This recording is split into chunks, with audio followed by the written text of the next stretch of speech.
넷플릭스 실적이 좋아 보이는데도 주가가 미끄러지는 날이 있습니다. 이런 날 시장은 실적표를 칭찬하면서도 바로 다음 장면을 더 크게 걱정합니다. 다음 분기의 성장 속도가 둔화될지, 비용이 예상보다 늘어날지, 그리고 한 번의 대형 결정이 수년치 성과를 뒤흔들지 같은 변수들입니다. 오늘은 뉴스 헤드라인처럼 단순하게 실적이 좋다 나쁘다가 아니라 왜 하락이 이어질 수 있었는지, 무엇이 투자자 심리를 눌렀는지, 그리고 앞으로 어떤 지표가 다시 방향을 바꿀 수 있는지를 흐름으로 정리해드리겠습니다. 결론부터 말하면 이번 약세는 실적 부진이라기보다 기대치와 불확실성의 싸움입니다. 먼저 실적 숫자부터 짚고 가겠습니다. 이번 분기 넷플릭스는 매출이 약 121억 달러 수준으로 알려지면서 시장 기대를 웃도는 흐름을 보여줬습니다. 조정 주당 순이익도 발표 직후에 엇갈린 해석이 있었지만 전반적으로 본업 체력이 무너졌다고 보기 어렵습니다. 가입자 지표도 강하게 보였는데요. 총 가입자 수가 3억 2,500만 명, 분기 수중이 2,500만 명 수준으로 언급됐습니다. 이 정도면 수요가 꺼졌다는 신호는 아닙니다. 그래서 더 이상하게 느껴질 수 있습니다. 이런 숫자가 나오면 보통 주가는 올라야 하는데 왜 반대로 움직이느냐? 그 답은 실적 그 자체가 아니라 실적 뒤에 붙는 해석과 앞으로의 불확실성에 있습니다. 주가는 과거 성적표보다 미래 기대치를 먼저 반영합니다. 그래서 실적이 잘 나왔다는 사실이 이미 주가에 반영돼 있으면 발표 순간에는 오히려 차익 실현이 나올 수 있습니다. 흔히 말하는 재료 소멸입니다. 또 하나 중요한 포인트는 비교 기준이 실적이 아니라 기대치라는 점입니다. 시장은 좋은 실적을 보고도 이렇게 질문합니다. 다음 분기도 이 속도가 유지되나, 수익성이 더 좋아지나, 그리고 경영진이 어떤 선택을 하려 하나. 이번에는 실적의 긍정 신호보다 리스크를 키우는 뉴스가 동시에 떠올랐습니다. 그러면 투자자 심리는 이렇게 바뀝니다. 잘한 건 인정하지만 지금은 더 비싸게 사기 어렵다. 불확실성이 줄어들 때 다시 보자. 이게 단기적으로는 급락이나 약세 추세의 출발점이 됩니다. 이번 반응에서 핵심은 가이던스였습니다. 특히 2026년 영업이익률 목표가 31.5%로 제시된 점이 시장의 초점을 받았습니다. 숫자만 보면 나쁘지 않다고 느끼실 수 있습니다. 그런데 주식시장은 절대평가보다 상대평가가 훨씬 강합니다. 투자자들이 기대한 눈높이가 더 높았다면 31.5%는 상승이 아니라 실망으로 읽힐 수 있습니다. 또 마진은 매출보다 심리 영향이 큰 지표입니다. 매출은 성장 스토리지만 마진은 경영의 통제력과 비용 리스크를 보여주기 때문입니다. 결국 시장은 이렇게 해석합니다.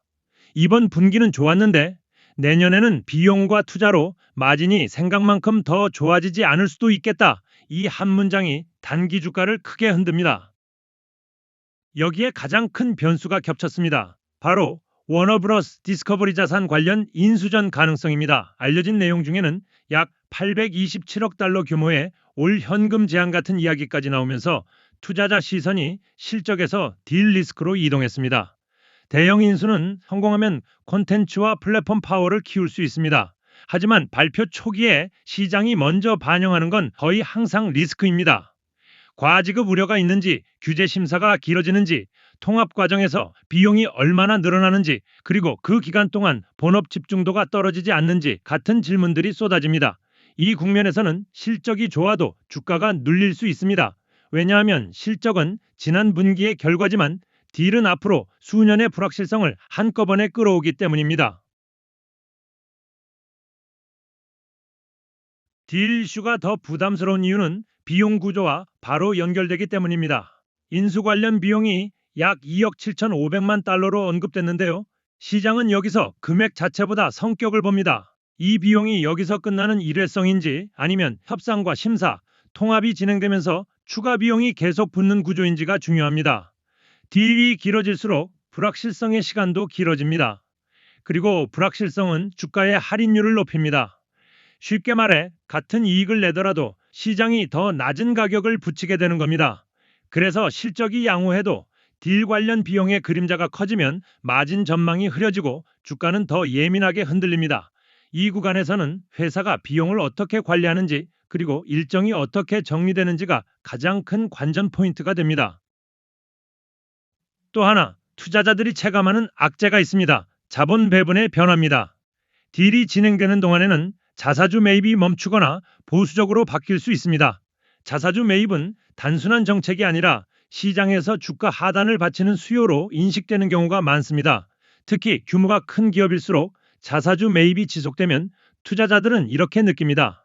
회사가 가격을 인정해준다. 현금 흐름이 탄탄하다. 반대로 딜 때문에 매입이 줄어들면 이렇게 바뀝니다. 앞으로 현금을 어디에 쓸지 모르겠다. 주가를 받쳐줄 손이 잠시 사라졌다. 그래서 단기적으로는 변동성이 커지고 밸류에이션이 한 단계 낮아질 수 있습니다. 결국 시장은 실적보다도 앞으로의 현금 사용 우선순위를 더 크게 보게 됩니다. 그럼에도 전망에서 긍정적인 축이 있습니다. 광고 사업입니다.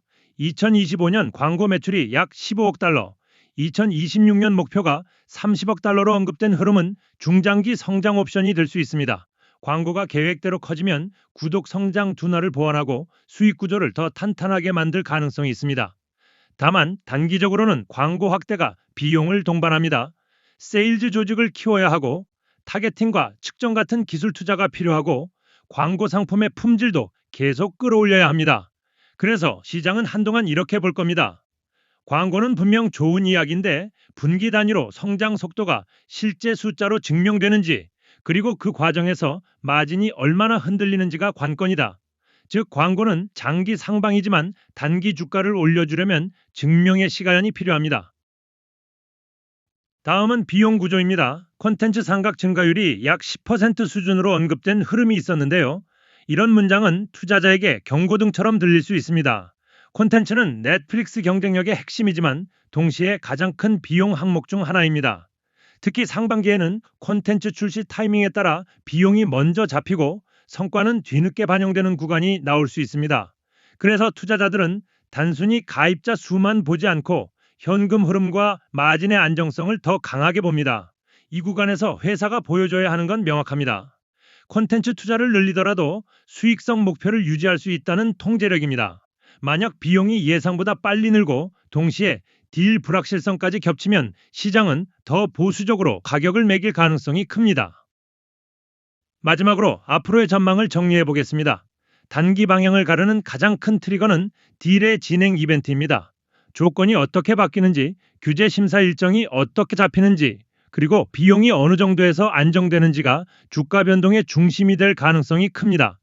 동시에 회사가 제시한 31.5% 마진 목표를 실제로 유지하는지도 중요합니다. 마진이 흔들리면 시장은 바로 비용 리스크를 다시 반영합니다.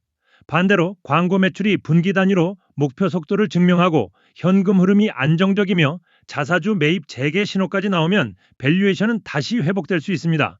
결론은 이렇습니다. 본업 체력은 여전히 강해 보이지만 지금 주가는 딜과 비용, 자본 배분이라는 변수에 더 크게 좌우되는 국면입니다. 이 변수들이 정리되는 순간이 다시 방향이 바뀌는 지점이 될 가능성이 큽니다.